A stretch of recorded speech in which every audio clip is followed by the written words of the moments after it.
दोस्तों ओआईसी 57 मुस्लिम देशों का संगठन है। इसके सेक्रेटरी जनरल हिसन ताहा ने रविवार को पाकिस्तान के कब्जे वाले कश्मीर का दौरा किया था। इस दौरान उन्होंने मीडिया से बातचीत की थी। भारत ने इस पर सख्त रुख दिखलाया। भारत और पाकिस्तान के बीच 2019 से किसी भी ओपन फोरम पर बातचीत नहीं हुई है। हालांकि कई बार मीडिया रिपोर्टर्स में दावा किया गया है कि दोनों देश बैकडोर डिप्लोमेसी के तहत बातचीत कर रहे हैं। दरअसल दोस्तों, ताहा के पाकिस्तान के कब्जे वाले कश्मीर के दौरे पर भारत ने सख्त नाखुशी जाहिर की थी। भारतीय विदेश मंत्रालय के प्रवक्ता अरिंदम बागची ने कहा, ओआईसी को कश्मीर मामले में दखल का कोई हक नहीं है। कश्मीर भारत का अटूट हिस्सा है और इसमें किसी तीसरे पक्ष की दखल अंदाजगी हमें बर्दाश्त नहीं है। दूसरी तरफ ओआईसी के सेक्रेटरी जनरल हिसन ताहा ने कहा, सबसे जरूरी बात यह है कि भारत और पाकिस्तान इस मामले में बातचीत कर रहे हैं। हमने इसका प्लान तैयार किया है। पाकिस्तान सरकार और संगठन के दूसरे देशों से इस मामले पर बातचीत की जा रही है। मैं जमीनी हालात देखने के लिए इस इलाके में गया था। यह लाइन ऑफ कंट्रोल के बारे में मिलिट्री अफसरों से बातचीत की। दोस्तों, पिछले साल इस्लामाबाद में ओआईसी की मीटिंग हुई थी। इसमें सिर्फ 20 देशों के फॉरेन मिनिस्टर आए। 10 देशों ने विदेश मंत्रियों की जगह डेलीगेशन भेजे। कुछ इंटरनेशनल ऑर्गेनाइजेशन के प्रतिनिधि भी शामिल हुए थे। पाकिस्तान सरकार ने इस मामले में कोई जानकारी नहीं दी कि सभी 57 मुस्लिम देशों के विदेश मंत्रियों ने इस समिट में शिकायत क्यों नहीं की। 1967 की अरब इजराइल जंग के बाद मई 1971 में ओआईसी की स्थापना हुई। इसका पूरा नाम ऑर्गेनाइजेशन ऑफ इस्लामिक कॉर्पोरेशन है। इसका मकसद ही फिलिस्तीनी की मदद करना और उसे इसराइल के साये से मुक्त करना था। शुरुआत 30 देशों से हुई थी। आज 57 देश इसके सदस्य हैं। इनकी कुल मिलाकर आबादी करीब 180 करोड़ है। अक्सर हर दौर में सऊदी अरब का ही इस पर दबदबा रहा। इसकी दो वजह हैं। पहली, मुस्लिम की आस्था के दो सबसे बड़े केंद्र यानी मक्का और मदीना सऊदिया में ही है। दूसरी, आर्थिक तौर पर कोई दूसरा मुस्लिम देश सऊदिया के आसपास भी नहीं पड़कता। दोस्तों, ओआईसी को बने हुए 50 साल से ज्यादा हो चुके हैं, लेकिन ये इसराइल को झुकाने और फिलिस्तीन को उसका हक दिलाने में कितना कामयाब रहा। दोस्तों, इसे एक उदाहरण से समझ लेते हैं, तस्वीर साफ हो जाएगी। 1948 में फिलिस्तीन के 2 हिस्से हुए। कुल जमीन का 48% हिस्सा फिलिस्तीन और 44 इसराइल को मिला। 8% यरूशलेम के हिस्से में आया और ये यूएनओ की सरपरस्ती में आ गया। आज फिलिस्तीन सुकड़कर महज 12% जमीन पर है। इसकी 36% जमीन इसराइल हड़प चुका है। आखिर सवाल यही है कि ओआईसी क्या करता रहा।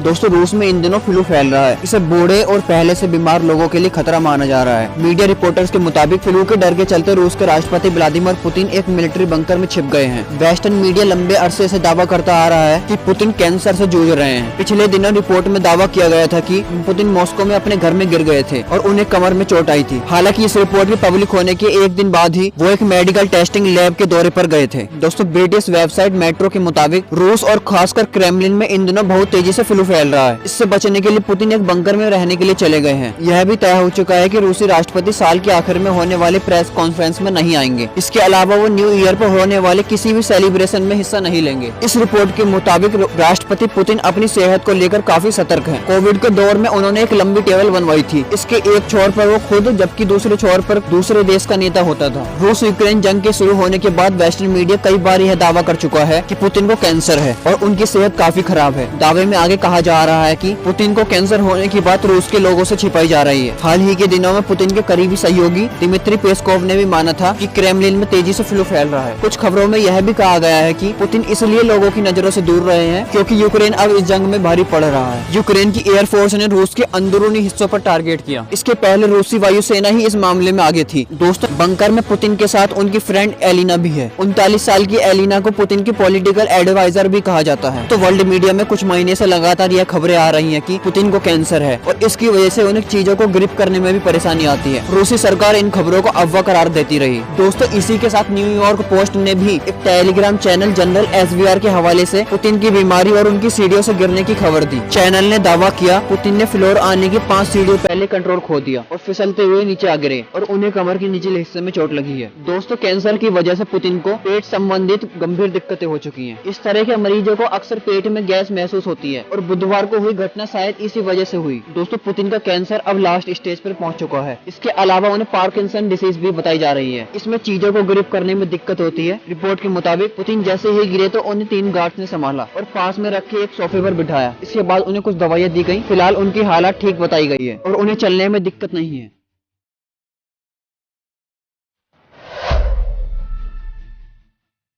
दोस्तों, रूस के खिलाफ लड़ी जा रही जंग में ताइवान के युवा भी यूक्रेन का साथ दे रहे हैं। ताइवान के कई लड़ाके यूक्रेन के सैनिकों के साथ मिलकर न सिर्फ युद्ध लड़ रहे हैं बल्कि अपनी जान भी गंवा रहे हैं। बीबीसी की रिपोर्ट के मुताबिक जंग शुरू होने के बाद से अब तक हजारों विदेशी यूक्रेन का साथ देने के लिए वहां पहुंचे हैं। इनमें 10 ताइवान के भी हैं, जिनमें से एक सेंग गुआंग पिछले महीने रूसी हमले में मारा गया। सेंग की मौत के बाद जारी एक बयान में ताइवान के विदेश मंत्रालय ने कहा था कि उसने यूक्रेन की आजादी के लिए अपनी जान दी है। बीबीसी से बात कर रहे सेंग की मां ने कहा कि हमेशा उसे एक बहादुर लड़ाके के तौर पर याद रखूंगी। दोस्तों, बीबीसी ने अपनी रिपोर्ट में लिखा है कि ताइवान में रहने वाले लोगों को यूक्रेन की हालत अपनी जैसी लगती है। ताइवान के लोगों और वहाँ की सरकार का मानना है कि जिस तरह से रूस ने यूक्रेन में घुसपैठ की है, ठीक इसी तरह चीन भी उन पर हमला कर सकता है। इसीलिए यूक्रेन से भाईचारा निभाने के लिए ताइवान के लड़ाके रूस से जंग लड़ रहे हैं। दरअसल दोस्तों, ताइवान में मिलिट्री में सर्विस देना अनिवार्य होता है। इसी कारण से यूक्रेन वहाँ के लोगों को अपनी सेना में शामिल कर रहा है। यूक्रेन में ताइवान के 28 साल के सैनिक जैक याओ ने बीबीसी को बताया कि उसने यूक्रेन की सेना जेलेंस्की की अपील के बाद ज्वाइन की। दरअसल युद्ध शुरू होने के बाद यूक्रेन के राष्ट्रपति व्लादिमीर जेलेंस्की ने उन्हें दूसरे देशों के लोगों को वॉलंटियर बनाने को कहा था, जिसके बाद दुनिया भर के कई लोग यूक्रेन की सेना में शामिल हुए।